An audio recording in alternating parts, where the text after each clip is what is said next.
बहुत बहुत स्वागत है आपके और हमारे यूट्यूब चैनल धर्मसर पर। आज का क्लास है भाई वर्ण विचार। व्याकरण के 5 भेद होते हैं, पढ़ाए थे। वर्ण विचार, शब्द विचार, पद विचार, वाक्य विचार, चिन्ह विचार। तो 1 नंबर में क्या था? वर्ण विचार। तो आज का जो वीडियो है, क्लास है, वर्ण विचार का क्लास है, जिसे इंग्लिश में कहते हैं ऑर्थोग्राफी। इंग्लिश में कहते हैं ऑर्थोग्राफी। तो आज हम सब आप पढ़ेंगे कि वर्ण कहते किसे हैं, वर्ण क्या है। बहुत सारे बच्चे आज तक तो परिभाषा रट लिए हैं, पर यह समझ नहीं पाते हैं कि वर्ण कहते किसे है, वर्ण है कौन, कैसे इसका खंड या टुकड़ा नहीं हो सकता है। तो आज की क्लास में आप पढ़ने वाले हैं वर्ण के बारे में। आप जानेंगे कि वर्ण कैसे नहीं खंडित होगा, कैसे नहीं टूटेगा। तो आप सब यहाँ तक पढ़े होंगे, पहले से पढ़े होंगे कि जिसका खंड या टुकड़ा ना हो उसे वर्ण कहते हैं। मतलब वर्ण उस मूल ध्वनि को कहते हैं जिसका खंड या टुकड़ा नहीं हो सकता है, कि वर्ण उस मूल ध्वनि को कहते हैं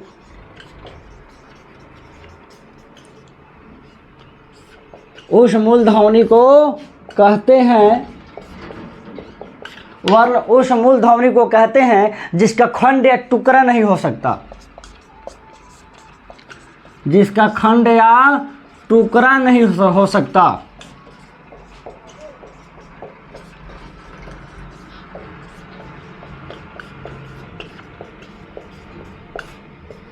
वर्ण उस मूल ध्वनि को कहते हैं जिसका खंड या टुकड़ा नहीं हो सकता, उसे वर्ण कहते हैं। वर्ण उस मूल ध्वनि को कहा जाता है जिसका खंड या टुकड़ा नहीं हो सकता। अब वो मूल ध्वनि है क्या? जैसे मान लो भाई, हम आपको कहेंगे खा लो, पढ़ लो, हंस लो, गा लो, ये ध्वनि है जो हम बोल रहे हैं, मुंह से मेरी जो आवाज़ निकल रही है, क्या है भाई? ध्वनि है। तो जब हम कहेंगे कि खा लो, मान लो भाई, हाई कथी है? खा, हाई है लो, क्या लिखल है? खा लो। जो मुंह से निकाल रहे हैं ये कथी है? ध्वनि है। क्या है? ध्वनि।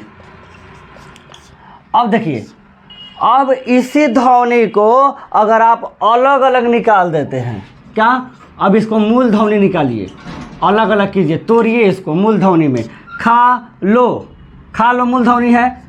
अगर आप खा लो को ऐसा लिख दो, मतलब खा एगो ध्वनि हुआ, आवाज़ हुआ, सीधे खा लो आवाज़ हुआ ना। इसको आप इसका पूरा मूल निकालिए, पूरा अंदर से इसको तोड़िए। खा को तोड़िएगा तो ख हलंत प्लस आ में पाई आ हो जाएगा, मतलब आ हो जाएगा। हाई ख में नीचे जो लागल है ये हलंत कहलाता है। क्या कहलाता है? हलंत कहलाता है। जिस वर्ण में हलंत लगता है भाई वो आधा हो जाता है। अब मतलब ख में अगर हलंत लगा तो ख क्या हो गया? आधा हो गया, आधा ख हो गया। तो ख हलंत प्लस आ, ख व्यंजन वर्ण है। ये स्वर वर्ण के में मतलब सहयोग से ये पूर्ण हुआ है, तो ख में पाई खा बना है। तो ख हलंत प्लस आकार क्या है? हम पाई आ लिख दिए है, आ खा। अब कथी हो गया? ई हो गया ध्वनि, मतलब ई वर्ण हो गया। ख हलंत क्या हो गया? वर्ण हो गया। ख हलंत वर्ण।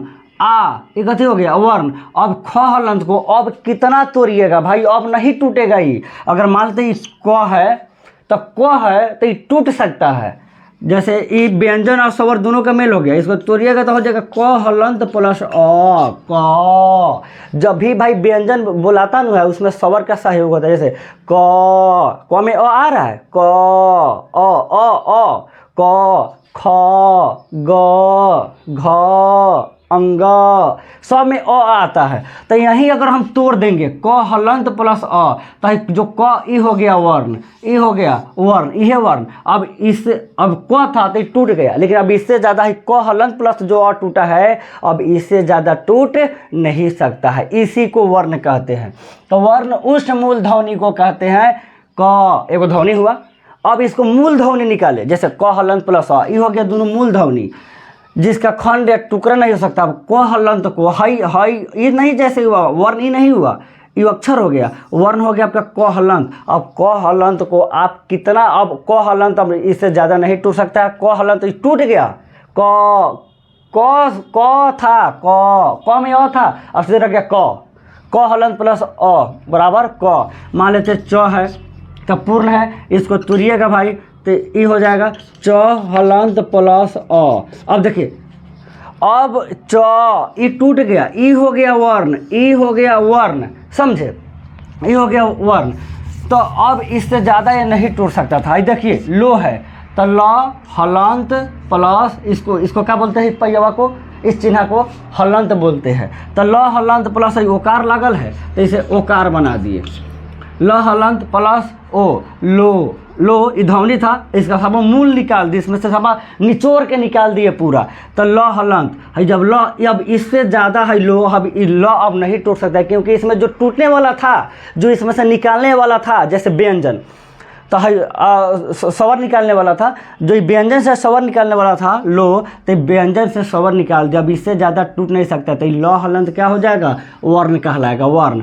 वो क्या कहलाएगा, वर्ण कहलाएगा। वर्ण को समझने के लिए सबसे बेहतर समझ लीजिए कि क हलंत, ख हलंत, ग हलंत, इसके अलावा जो भी कुछ भी हो, जैसे च हलंत, ज हलंत, ट हलंत, ठ हलंत, ड हलंत, प हलंत, फ हलंत, ब हलंत, य हलंत, र हलंत, ये सब कथी है, इहे सब वर्ण है। वर्ण ही कहलाएगा कौन, क हलंत, ख हलंत, ग हलंत, च हलंत, ज हलंत, फ हलंत, ब हलंत, र हलंत, जितना भी लिखे सब क्या कहलाएगा। अब जो हलंत मतलब व्यंजन वर्ण को लिखने के लिए, व्यंजन वर्ण होता कौन है, क वर्ग से प वर्ग तक, य से ह तक, ये सब व्यंजन है। इसमें जब हलंत लागल है तो इहे शुद्ध वर्ण है। वर्ण ई है जिसमें हलंत लगा है, समझ गए। इसके अलावा भाई अ से औ तक, जैसे अ, आ, हर्षई, दीर्घई, हर्षौ, दीर्घौ, री, ए, आए, ओ, औ, ये सब क्या है, ये सब वर्ण है। मतलब अ आ, मतलब अ आ स्वर, अ से औ तक स्वर वर्ण होता है, और स्वर वर्ण कभी टूटता नहीं है। ये आगे वाला, आगे जब बढ़ेंगे ना तो आगे समझाएंगे, आगे आपको हम बताएंगे। लेकिन इतना अभी समझिए कि अ से औ तक स्वर वर्ण है, अ से औ तक आई टूटता नहीं है, इसीलिए अ वर्ण कहलाएगा। आ वर्ण है, हर्षई वर्ण है, दीर्घई वर्ण है, ये सब क्या है, आपका वर्ण है। ठीक है, क हलंत, ख हलंत, ग हलंत, यार, आ, हर्षई, दीर्घई, ओ, औ, ये सब जितना भी है सब क्या हो जाएगा, वर्ण हो जाएगा। ठीक है, अब इसी में एक और समझिए, आप पढ़े होंगे भाई कि वर्ण को अक्षर भी कहा जाता है। आप पढ़े हैं कि वर्ण को अक्षर भी कहा जाता है, वर्ण को अक्षर भी कहा जाता है, कि जिसका अ का अर्थ होता है नहीं, अक्षर का अर्थ होता है नाश, अर्थात जिसका नाश नहीं हो उसे हम अक्षर कहते हैं। लेकिन समझने वाली बात यह है कि वर्ण क हलंत, ख हलंत, ग हलंत, ज हलंत, जो भी ट हलंत, हलंत, ये सब कथी है, वर्ण है। लेकिन है क हलंत वर्ण है, लेकिन हम अक्षर इसको नहीं कह सकते हैं। ये बात आप, ये सब आप, हमें विश्वास है कि आप ये नहीं समझे होंगे, नहीं जाने होंगे कि भाई क, जब क स्वर व्यंजन, मतलब व्यंजन है क हलंत, व्यंजन के मेल से क प्लस अ, व्यंजन के मेल से, स्वर के मेल से ही व्यंजन तैयार हुआ है, तो ये पूरा क अक्षर कहलाएगा, ये पूरा ख अक्षर है, ग अक्षर है, हलंत वाला वर्ण है, और जिसमें हलंत ना लगे वो अक्षर है।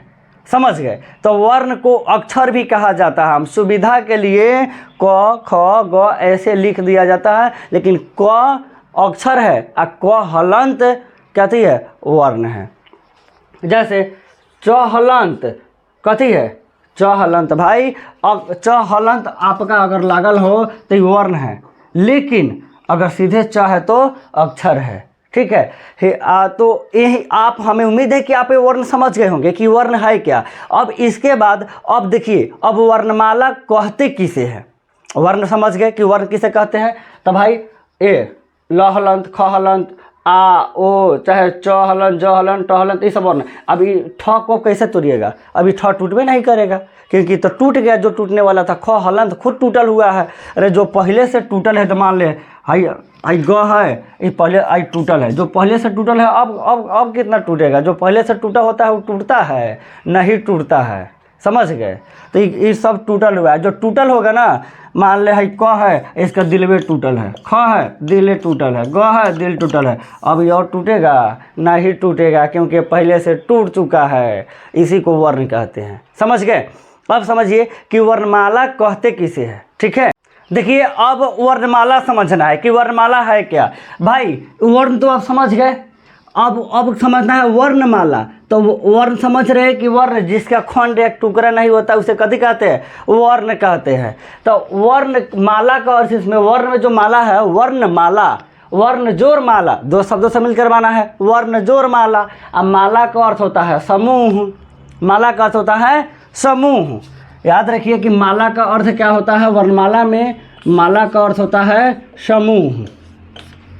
आप समझ लीजिए, तो वर्ण माला, माला का अर्थ हो जाएगा समूह, तो वर्णों के समूह अर्थ हो गया क्या, वर्णमाला। माला का अर्थ होता है समूह, तो वर्णों के समूह, वर्णों के समूह को क्या कहते हैं, वर्णमाला कहते हैं। आपका परिभाषा सिर्फ सामने, आपके सामने ही दिखाई दे रहा है कि वर्णमाला, माला का अर्थ होता है समूह। तो अब भाई वर्णमाला, वर्णों के समूह, वर्णों के समूह को क्या कहते हैं, वर्णमाला कहते हैं। भारी है, अरे बहुत हल्का भाई, वर्णों के समूह को वर्णमाला कहते हैं। देखिए बोर्ड पे हम लिख देते हैं कि वर्णों के क्रमबद्ध, वर्णों के क्रमबद्ध समूह को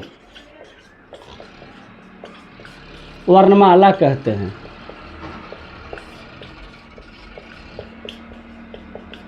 वर्णों के क्रमबद्ध समूह, वर्णों के क्रमबद्ध समूह को वर्णमाला कहते हैं। हिंदी वर्णमाला में वर्णों की कुल संख्या 52 होती है।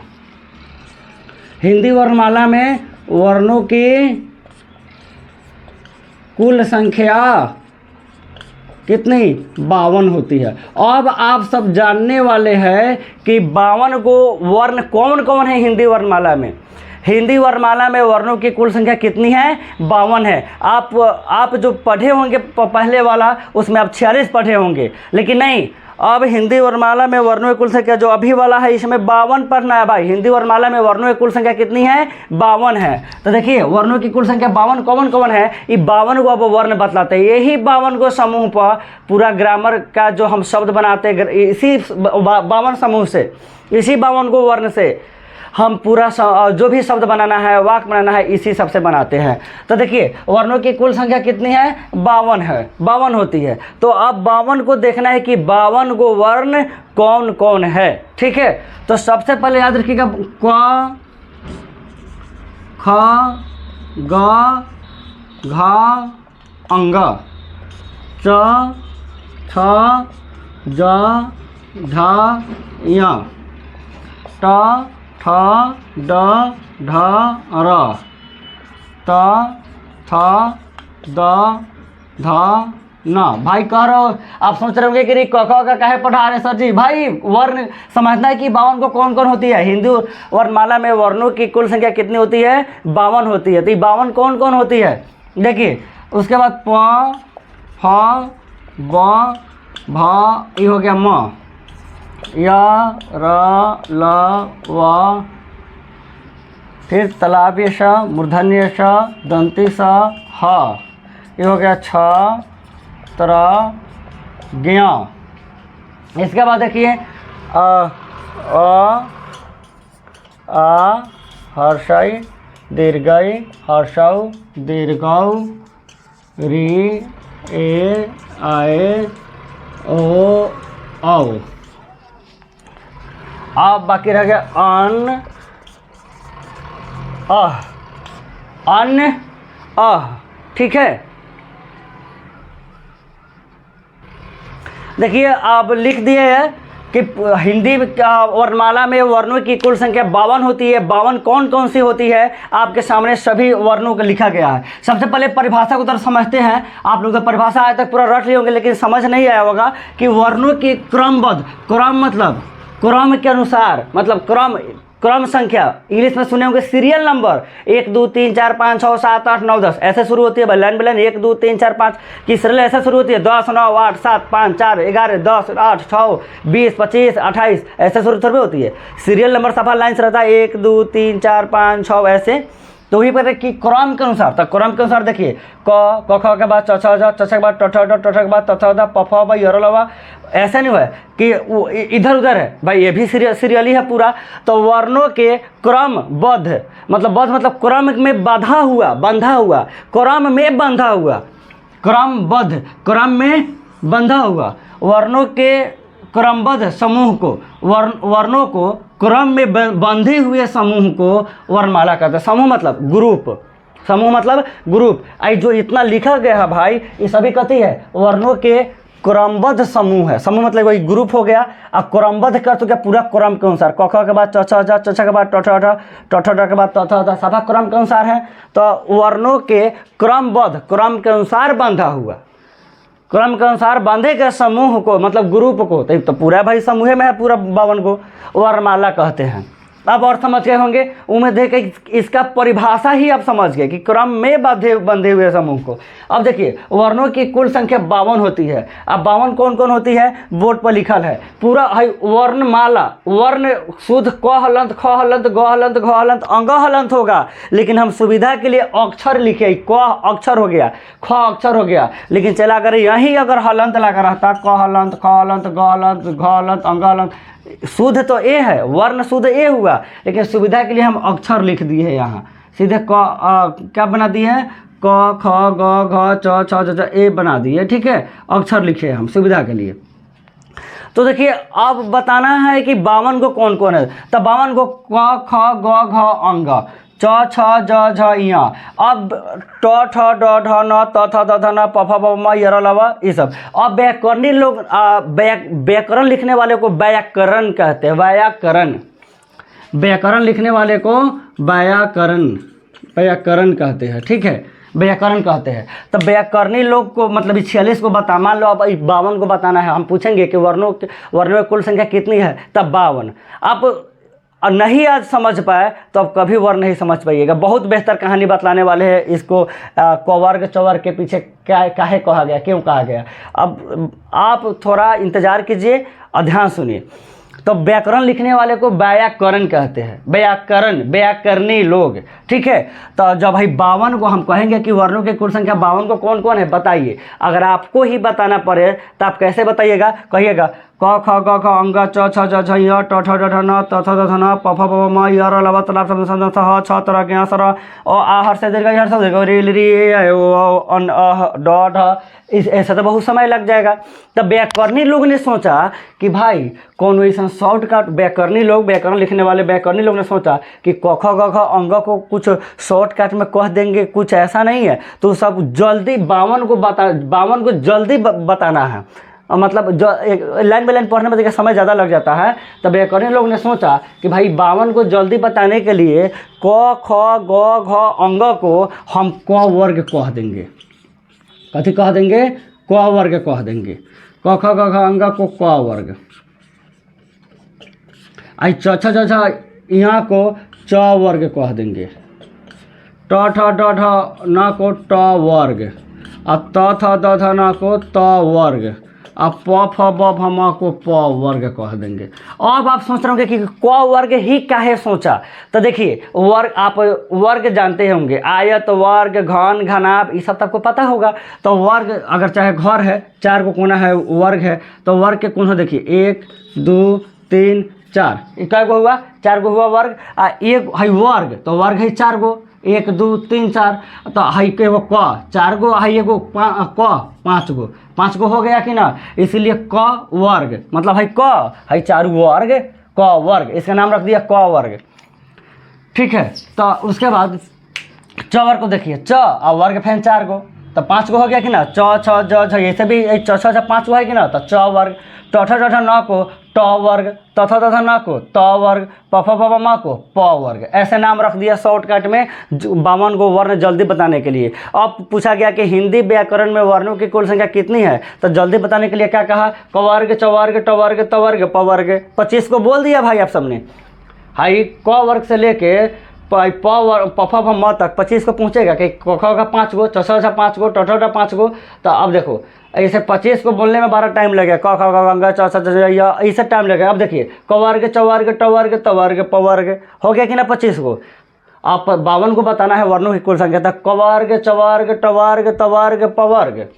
उसके बाद य र ल व, य र ल व, तालाब स, मूर्धन्य स, दंत स, ह, छ त्र ज्ञ स र, अ आ हर्षई दीर्घ हर्षव दीर्घ री ए ऐ ओ औ, अन अ ड ढ। अब जल्दी बताने के लिए व्याकरणी लोग ने क्या कहा कि कवर्ग चवर्ग टवर्ग तवर्ग पवर्ग य से ह तक। शॉर्टकट में देखिए कैसे बताना है। य से ह तक, छत्र ज्ञसर, अ से औ तक, अन्न अ ड ढ। बता दोगे? अब जल्दी 52 को जो कितना जल्दी बोल दिए, 52 को तो बहुत जल्दी समाप्त हो गया कि क वर्ग से प वर्ग तक। सीधा शॉर्टकट 52 को देखिए कितना जल्दी बता देना है कि क वर्ग से प वर्ग तक, य से ह तक, छत्र ज्ञसर, अ से औ तक, अन अ ड ढ। अब व्याकरणी लोगों ने सोचा कि भाई क वर्ग चवर्ग टवर्ग तवर्ग पवर्ग में भी बड़ा टाइम लग रहा है, इसे भी कोनो जल्दी समाप्त होने वाला नहीं है। तब व्याकरणी लोगों ने फिर दिमाग लगाया और कहा कि क वर्ग को हम कु कह देंगे, क वर्ग को कु, और च वर्ग को चू, ट वर्ग को टू, त वर्ग को तू, और प वर्ग को पू। अब देखिए कु चू टू तू पू, 25 को बोल दिए। कु का मतलब क ख ग घ अंग, चू के मतलब चवर्ग यानी च छ ज झ य, टू के मतलब टवर्ग यानी ट ठ ड ढ न, आ तू के मतलब तवर्ग त थ द ध न, आ पू के मतलब पवर्ग प फ ब भ म। अब व्याकरणी लोग बहुत जल्दी ही समाप्त का मतलब 52 को वन बतलाने लगा। जैसे कुचुटू तुपू, कुचुटू तुपू। अब जल्दी कैसे बताना है? अगर क वर्ग से प वर्ग यानी म तक 25 को वर्ण आप साफा सेकेंडों में बोल देंगे। अब कुचुटू तुपू क्या लिखा है? कुचुटू तुपू, कुचुटू तुपू, कुचुटू तुपू, कुचुटू तुपू। 25 को वर्ण बोल दिए, ठीक है। तो अगर हम सीधे अब कहेंगे वो क वर्ग चाहे कु तो समझना क ख ग अंग, कहेंगे चवर्ग चाहे चू तो समझना च छ ज झ य, ठीक है। अब देखिए कब उसके बाद यर लव को आगे अब पूरा जोड़िएगा भाई। क वर्ग से लेके प वर्ग तक, य से ह तक, छत्र ज्ञसर, अ से अ तक, अन अह ड ढ। तो ये 52 को पहुंच जाएगा आपका, ये 52 को हो जाएगा। 52 को वर्ण ये वर्णमाला में है। क वर्ग से प वर्ग तक कुचुटू तुपू मिला के कय गो मिला के 25 को भाई हो जाएगा। कुचुटू तुपू 25 को है कि ना? क ख ग घ 5 10 15 20 25। यर लव कितना? 4 है। तालाब स मूर्धन्य स दंश ह कितना? 4। छत्र ज्ञसर कितना? 4। अ से अ तक 11 गो भाई। अन अह 2 गो।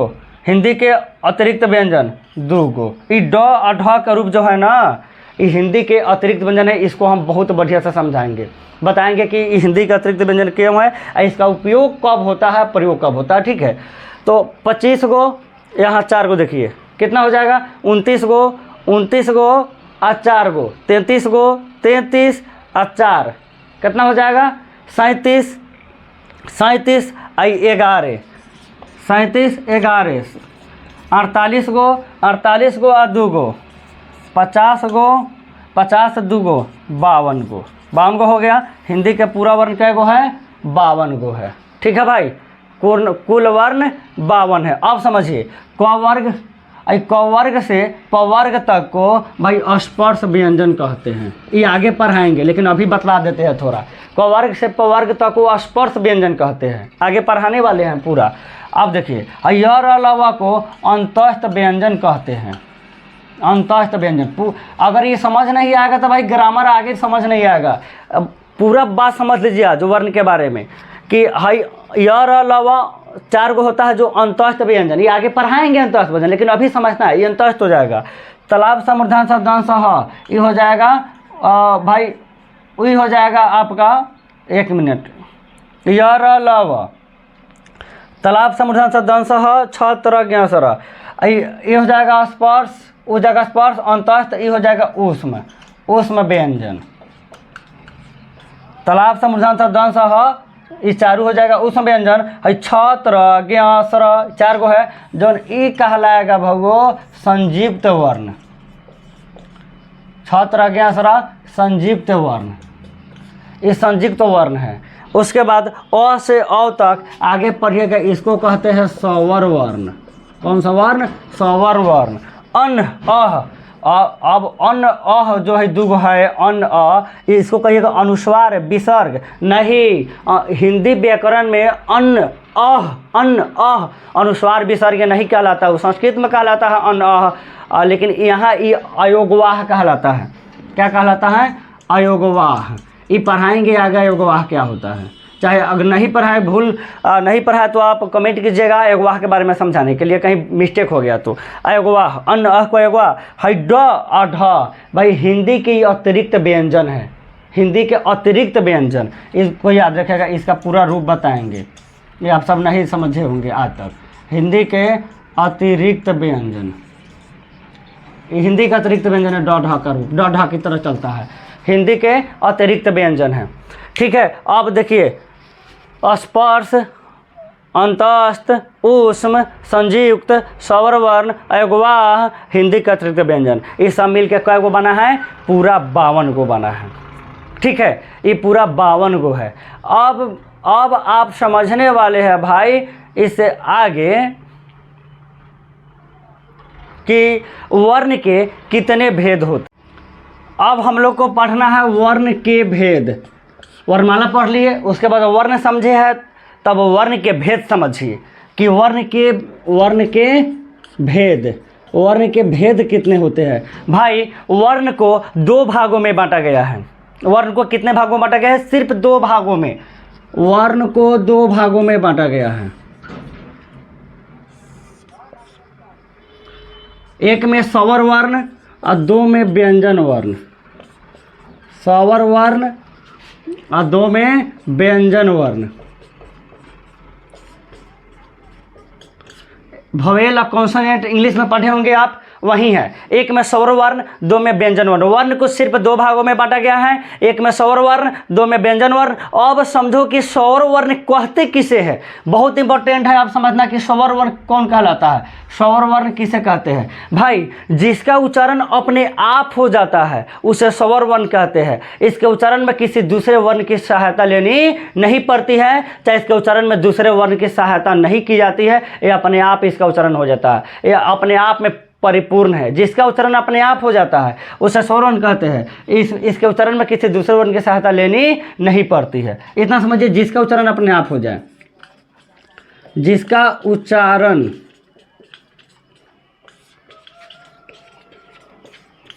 अपने आप हो जाता है।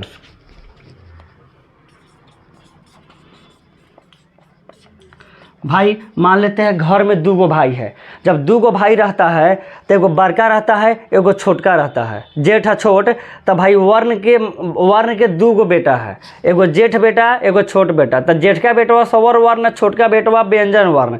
तो जेठ का बेटवा को कोनो काम कहिएगा तो चुपचाप अपना काम सुधार लेता है, अपने आप अकेला कर लेता है। और छोटका बेटवा को कहिएगा कि जाके काम कर तो कहेगा भैया कर, तू तो करम न तो न करम, ये भैया के सहायता लेता है। तो वही बात है, वर्ण के 2 गो बेटा, बड़का बेटवा स्वर वर्ण, छोटका बेटवा व्यंजन वर्ण। तब बड़का बेटवा अपना काम स्वयं अपने आप कर लेता है। जैसे परिभाषा भी लिखे हो, जिसका उच्चारण अपने आप हो जाता है उसे कथी कहते हैं? स्वर वर्ण कहते हैं, स्वर वर्ण कहते हैं। इसकी कुल संख्या 11 होती है। इसका कुल संख्या कितना? 11 होती है। 13 पर कभी टिक नहीं मारिएगा। एग्जाम में पूछे भाई स्वर वर्ण के 11 गो पर टिक मारिएगा कि इसकी कुल स्वर वर्ण की कुल संख्या कै गो है? 11 गो है। जैसे देखिए 11 गो कौन कौन है? जैसे अ, आ, हर्षई, दीर्घई, हर्षऊ, दीर्घऊ, री, ए, आए, ओ, औ। इहे 11 गो स्वर वर्ण के भेद है। अ, आ, हर्षय, दीर्घई, हर्षौ, दीर्घौ, री, ए, ऐ, ओ, औ। अब काउंट कर लीजिए शक है तो 1 2 3 4 5 6 7 8 9 10 11 स्वर वर्ण के इहे 11 गो कहती है। जैसे अ, आ, हर्षय, दीर्घई, हर्षौ, दीर्घौ, री, ए, ऐ, ओ, औ। यही स्वर वर्ण है, 11 गो होती है इसकी कुल संख्या स्वर वर्ण की। इसका उच्चारण अपने आप हो जाता है।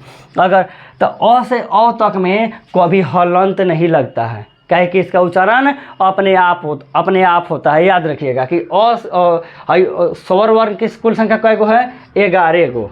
कितना है बाबू? 11 है कुल संख्या। तो इसके उच्चारण में कभी भी आप याद रखिएगा, आप इसका उच्चारण में कभी हलंत नहीं लगेगा, क्योंकि भाई अपना काम स्वयं कर रहा है। समझ गए?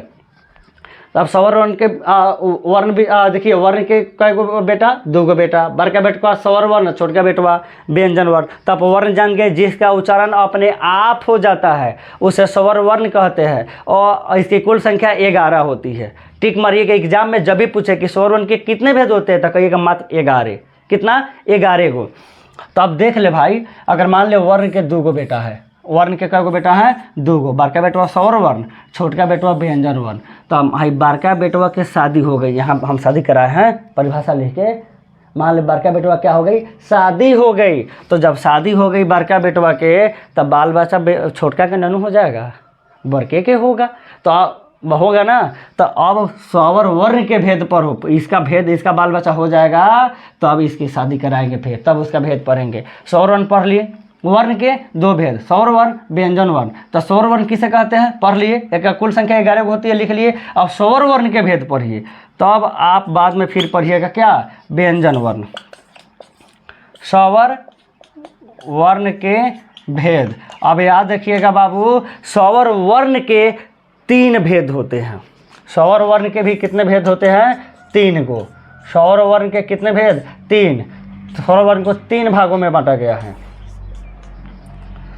3 भाग में देखिए कौन कौन वह भाग हैं स्वर वर्ण को 3 भागों में। ह्रस्व स्वर वर्ण, ह्रस्व स्वर वर्ण, ह्रस्व स्वर। 2 में दीर्घ स्वर, दीर्घ स्वर। और 3 में प्लुत स्वर। ह्रस्व, दीर्घ, प्लुत। स्वर वर्ण भाई, अब स्वर वर्ण के भी 3 भेद होते हैं। कितने? देखिए, वर्ण के 2 गो भेद, स्वर वर्ण और व्यंजन वर्ण। तो अब स्वर वर्ण की कुल संख्या 11 गो, और स्वर वर्ण के भी भाई 3 गो भेद। स्वर वर्ण जब अब भाई एक शादी होकर स्वर वर्ण के, तो स्वर वर्ण के भी 3 गो बाल बच्चा हुआ। तो ह्रस्व स्वर, दीर्घ स्वर और प्लुत स्वर। समझ गए? अब आप जानोगे कि अब ह्रस्व स्वर किसे कहते हैं। याद रहेगी, ह्रस्व स्वर, दीर्घ स्वर, प्लुत स्वर। कि अब ह्रस्व स्वर किसे कहते हैं, अब इतना समझेंगे आज। ठीक है, परेशान ना होइए, आप हड़बड़ाइए नहीं, आज समझ जाना है भाई, पूरा स्वर वर्ण समाप्त करना, मात्र 3 को भेद समझना है आपको। ठीक है, अब ह्रस्व स्वर अब समझना है कि स्वर वर्ण के भी कितने भेद है? 3 गो भेद, ह्रस्व, दीर्घ, प्लुत। अब ह्रस्व स्वर किसे कहते हैं ये समझना है भाई। जिसके उच्चारण में 1 मात्रा का समय लगता है उसे हम ह्रस्व स्वर कहते हैं। जिसके उच्चारण में 1 मात्रा का समय लगता है उसे ह्रस्व स्वर कहते हैं। इतना याद रखिए, जिसके उच्चारण में 1 मात्रा का, यहाँ लिख देते हैं 1 नंबर, यहाँ 1 नंबर में क्या है? ह्रस्व स्वर है। ह्रस्व स्वर जिसके उच्चारण में 1 मात्रा का समय लगे, जिसके उच्चारण में 1 मात्रा का, भाई याद रहेगी, इतना समझिए, जिसके उच्चारण में 1 मात्रा का समय लगता है उसे ह्रस्व स्वर कहते हैं। इसको एक मात्रिक स्वर भी कहा जाता है। क्या? एक मात्रिक स्वर भी कहा जाता है। ह्रस्व स्वर को एक मात्रिक स्वर। यहाँ देखिए भाई, ह्रस्व स्वर को एक मात्रिक स्वर भी कहा जाता है। एक मात्रिक स्वर, या इसे लघु स्वर भी कहा जाता है। लघु स्वर, समझे? लघु स्वर मतलब छोटा स्वर, एक मात्रिक स्वर या लघु स्वर। इसकी कुल संख्या 4 होती है। इसकी कुल संख्या कितनी होती है ह्रस्व स्वर की? 4 गो। 4 गो कौन कौन होती हैं याद रखिए, हम बतला रहे आप सबको। इसकी कुल संख्या 4 होती हैं।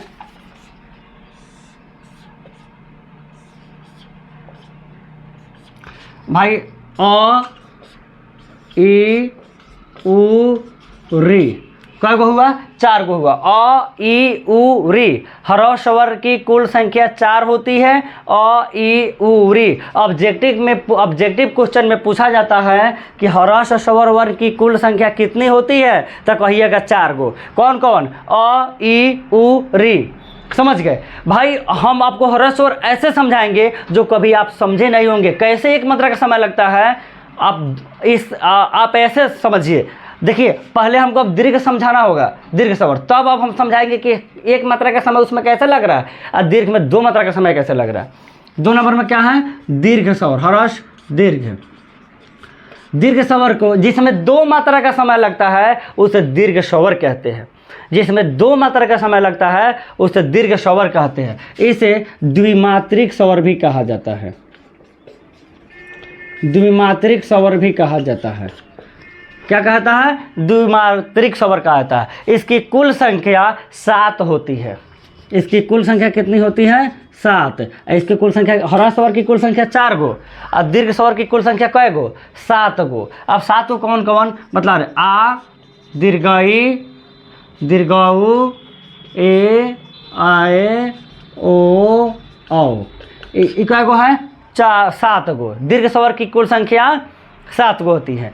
अब समझिए ह्रस्व और दीर्घ में अंतर क्या है यहाँ। उसके बाद 3 नंबर में पल्लू समझाएंगे, पर पहले आप समझिए ह्रस्व और दीर्घ में अंतर। ह्रस्व और दीर्घ में अंतर देखिए, ह्रस्व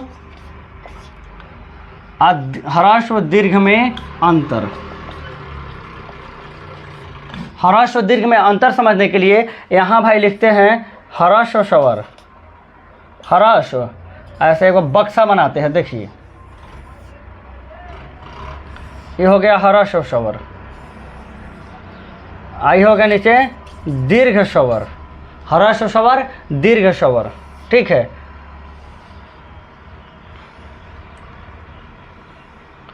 अब देखिए ह्रस्व स्वर में लिखल है बल, इसमें लिखल है दल, इसमें लिखल है कल, इसमें लिखल है दिन, ह्रस्व स्वर में। अब देखिए ह्रस्व स्वर में क्या लिखल है? बल, बल, ओ, इसमें ओ आ रहा है। और दीर्घ स्वर में कथी लिखल है? बाल। तो बल में और बाल में तो एक अंतर समझ लो भाई। तुम्हें खुद अब समझ आ रहा होगा कि ह्रस्व कैसे आई दीर्घ कैसे। इनमें 2 मात्रा का समय लगे, हमें आ गया बाल, इनमें सीधे बल, बल, बाल। तब बल में 1 मात्रा का समय लग रहा है, अब बाल में 2 मात्रा का। अब बल में अब बाल में पूछल जाए कि दीर्घ कौन है तो कौन कहिएगा? बाल। और ह्रस्व कौन है? तब बल। दल में देखिए, दल क्या होगा? समूह, मतलब दल, दल। अब हो गया दाल, खाने वाला दाल। अब हो गया, अब दल में 1 मात्रा का समय लग रहा था, अब दाल में कई मात्रा के? 2 मात्रा के। दल, दाल, इनमें 2 आया, 2 मात्रा। अब देखिए कल मतलब कल।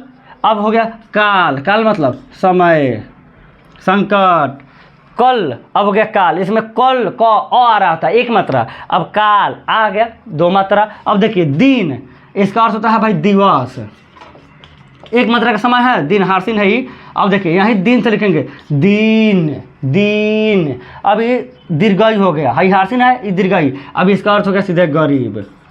कथी हो गया? गरीब। तो दिन, दिन, दिन, दिन, ये दिन गरीब है, दिन कथी है? 1 मात्रा, हाई दीर्घई 2 मात्रा। ये ह्रस्व और दीर्घ में अंतर। अब पूछेगा कि काल, काल, काल में 1 मात्रा का समय लगा है कि 2 मात्रा का? तो 2 मात्रा के, क्योंकि इसमें कथी है? आ है। अब देखिए बाल, तो अब दिमाग लगाइएगा, बल है तो 1 मात्रा, बाल है तो 2 मात्रा का समय, ठीक है। अब तक क्या समझना है आप सबको? आप तो समझ गएंगे। उम्मीद है हमें ह्रस्व और दीर्घ आप बेहतर समझ गए होंगे। अगर आप समझ आ गया तो कमेंट करके बताइएगा कि सर हम बहुत बेहतर तरीका से ह्रस्व दीर्घ समझ गए। भाई कमेंट नहीं करते हो, लगता है कि तुम समझे ही नहीं हो। कमेंट करते रहिए, अपना प्रतिक्रिया बताते रहिए कि समझ आया चाहे नहीं आया, एक बार और ये समझिए, ऐसे आप बतला सकते हैं। आप समझिए पल्लू स्वर किसे कहते हैं?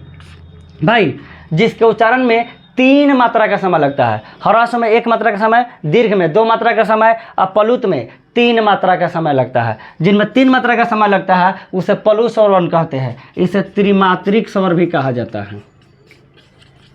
त्रिमात्रिक स्वर, त्रिमात्रिक स्वर भी कहा जाता है, ठीक है। इसकी कुल संख्या 1 नहीं भाई अनेकों हो सकती है, जैसे हम आपको बतला रहे हैं। इसका देखिए पल्लुत का उपयोग कविता गाने में, गीत गाने में तथा किसी का संबोधन करने में किया जाता है। जैसे संबोधन मतलब बुलाने में, कि जब किसी को बुलाते हैं, कविता गाने, गीत गाने तथा किसी का संबोधन करने में किया जाता है। पल्लुत, अब कहिएगा पल्लुत का उच्चारण करके हम समझाते हैं कि इसका उपयोग कैसे होता है, 3 मात्रा का समय कैसा लगता है। कविता गाने में, गीत गाने में तथा किसी का संबोधन करने में इसका उपयोग किया जाता है पल्लुत का। पल्लुत का पहचानने का इसका एक भाई तरीका क्या है? इसके पल्लुत जहाँ भी प्रयोग हो रहा था उसमें 3 की संख्या ऐसे लिखी रहती है। पल्लुत जहाँ भी उपयोग हुआ रहेगा उसमें 3 की संख्या लिखी रही होगी। जैसे देखिए अगर हम कहें ओम, ओम। अभी है जो है ऊ नहीं है, 3 के मात्रा ये दर्शा रहा है कि हेलन पलूत का उपयोग कर, पलूत में 3 मात्रा का समय लगाओ, तब ओम है जहाँ पलूत लगल है ना, तब ओम ना पढ़ाएगा, ओ ना पढ़ाएगा, ओम ओम ओम। ओ को भाई 3 मात्रा का समय लगा के पढ़ना है, ओम, म पर गिरा देना है, ओम, समझ गए। ये ऐसे पढ़ाएगा, ओम ओम, ये हो गया पलूत सवर्वन। यहाँ 3 का संख्या लिखा रहेगा। कविता गाने में कभी कभी कविता गाना पड़ता है या गीत गाना पड़ता है, तो जहाँ ऐसे 3 के संख्या लिखा होगा, आप सब समझते कि रे वाकवा के 3 बार गाना है, 3 बार गावे के बाद वाक्य नहीं भाई, उस वाक को 3 मात्रा का समय लगना, ओहो हो ये सब पलूत का उपयोग हुआ है, इस गाना लग, समझ गए। जब जैसे ओ ये सब पलूत का उपयोग किया है, समझ गए। आप देखिए संबोधन करने में, जैसे कोनो को बुलाना है तो हे राम, हे राम, ये समय किसी को बुलाने में भी पलूत का उपयोग होता है, समझ गए। हे राम, अरे छावरा, ये सब क्या है, पलूत का उपयोग है। उम्मीद है कि आप सबको बात बहुत ही बेहतर तरीक़े से पलूत तक समझ आया होगा। इसे नेक्स्ट पार्ट में हम लेकर आएंगे व्यंजन वर्ण किसे कहते हैं। अगर आपको यहाँ तक बेहतर समझ आया है तो आप कमेंट कीजिएगा, बताइएगा कि सर हम बहुत बेहतर समझ गए, नहीं समझ आया होगा बोलिएगा, हम फिर एक बार पढ़ाएंगे। तो तैयार रहिए, व्यंजन वर्ण किसे कहते हैं बहुत जल्दी कराने वाले हैं। जब तक जय हिंद जय भारत हैं, ठीक है।